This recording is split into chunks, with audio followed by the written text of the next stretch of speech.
നമസ്കാരം, ഭാരത് ലൈവിലേക്ക് സ്വാഗതം. തിരുവനന്തപുരം നഗരസഭയിൽ നടന്ന അഴിമതികളിൽ അന്വേഷണം ആവശ്യപ്പെട്ട് കേന്ദ്ര ആഭ്യന്തര മന്ത്രാലയത്തിനും നഗരകാര്യ മന്ത്രാലയത്തിനും കത്ത് നൽകിയെന്ന് ബി.ജെ.പി. സംസ്ഥാന അധ്യക്ഷൻ രാജീവ് ചന്ദ്രശേഖർ. കഴിഞ്ഞ 5 വർഷത്തിൽ കോർപ്പറേഷൻ രേഖാമൂലം ചെലവാക്കിയത് 1000 കോടി കേന്ദ്ര ഫണ്ട് ഉൾപ്പെടെയുണ്ട്. 20,000 കോടി രൂപ ഇങ്ങനെ ചെലവാക്കിയിട്ടുമുണ്ട്. എന്നാൽ അത്രയും തുകയുടെ വികസനം നടന്നിരുന്നുവെങ്കിൽ തിരുവനന്തപുരം നഗരത്തിന്റെ ഗതി തന്നെ മാറിയേനെമെന്നും അദ്ദേഹം പ്രസ്താവനയിൽ പറഞ്ഞു. കോർപ്പറേഷനിൽ വാഹനങ്ങളുടെ അറ്റകുറ്റപ്പണികളെ കുറിച്ച് രേഖകളേയില്ല. എല്ലാ വാഹനങ്ങളും നാശമായ അവസ്ഥയിലാണുള്ളത്. പുതിയ വാഹനങ്ങൾ വാങ്ങിയതിലും വൻ ക്രമക്കേടുകളാണ് ഉണ്ടായിട്ടുള്ളത്. 2023-24 ഓഡിറ്റ് റിപ്പോർട്ട് പ്രകാരം മാലിന്യ സംസ്കരണങ്ങൾക്ക് ആവശ്യമായി വാങ്ങിയ 50 റിക്ഷകൾ ചാർജിംഗ് സംവിധാനവും ഗുണനിലവാരവും ഇല്ലാത്തത് കാരണം വാറണ്ടിക്ക് മുമ്പ് തന്നെ 1 മാസം പോലും ഉപയോഗിക്കാതെ നശിച്ചു. ധാരാളം വാഹനങ്ങൾ ഉണ്ടെങ്കിലും നഗരസഭ പുറത്തുനിന്ന് വാഹനങ്ങൾ വാടകയ്ക്കെടുത്ത് അതിലും അഴിമതി കാണിക്കുന്നുവെന്നും രാജീവ് ചന്ദ്രശേഖർ വ്യക്തമാക്കുന്നു.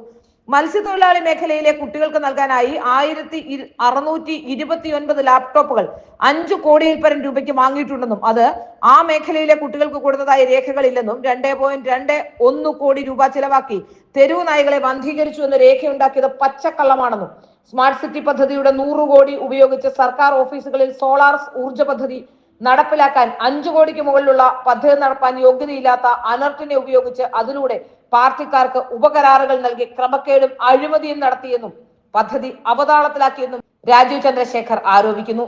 10 വർഷം പഴക്കമുള്ള സുലഭ് ടോയ്ലറ്റുകളിൽ സ്മാർട്ട് സിറ്റി എന്ന ബോർഡ് വെച്ച് 1.5 കോടി രൂപയുടെ അഴിമതി നടത്തിയെന്നും നികുതി പിരിവിൽ വ്യക്തികളിൽ നിന്നും വാങ്ങിയ ചെക്ക് പണമാക്കാതെ അഴിമതി നടത്തുന്നുവെന്നും രാജീവ് ചന്ദ്രശേഖർ പറഞ്ഞു. നഗരസഭയുടെ പാലിയേറ്റീവ് കെയർ സംവിധാനത്തിൽ പോലും ഇരട്ട ടെൻഡർ വിളിച്ച് അഴിമതി കാണിച്ചു.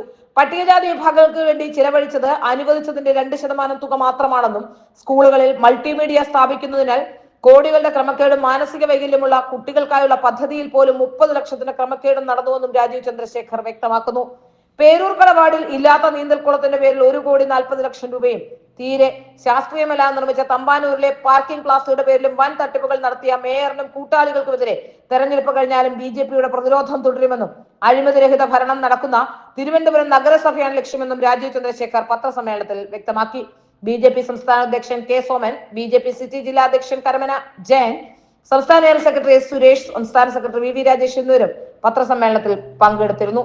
ഏതായാലും രാജീവ് ചന്ദ്രശേഖർ ഒരുമ്പെട്ട് തന്നെയാണ് എന്ന് വ്യക്തമാവുകയാണ്.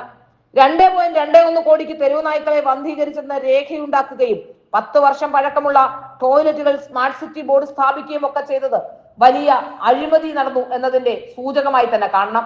ഏതായാലും രാജീവ് ചന്ദ്രശേഖർ ഈ വരുന്ന തെരഞ്ഞെടുപ്പ് കഴിഞ്ഞാലും CPM-നെതിരെ ശക്തമായ പ്രതിരോധമുയർത്തും എന്ന് തന്നെയാണ് മനസ്സിലാക്കാൻ സാധിക്കുന്നത്. സ്മാർട്ട് സിറ്റി പദ്ധതിയുമായി ബന്ധപ്പെട്ട് വലിയ ഒരു അന്വേഷണം ഉണ്ടാകണമെന്ന ആവശ്യമാണ് അദ്ദേഹം മുന്നോട്ട് വെക്കുന്നതെന്ന് വ്യക്തം. അത്തരമൊരു അന്വേഷണം ഉണ്ടായാൽ ഇടതുപക്ഷം വീണ്ടും അഴിമതിയുടെ കുരുക്കിലേക്ക് തന്നെ എത്തപ്പെടുമെന്നും അദ്ദേഹം വ്യക്തമാക്കുന്നുണ്ട്.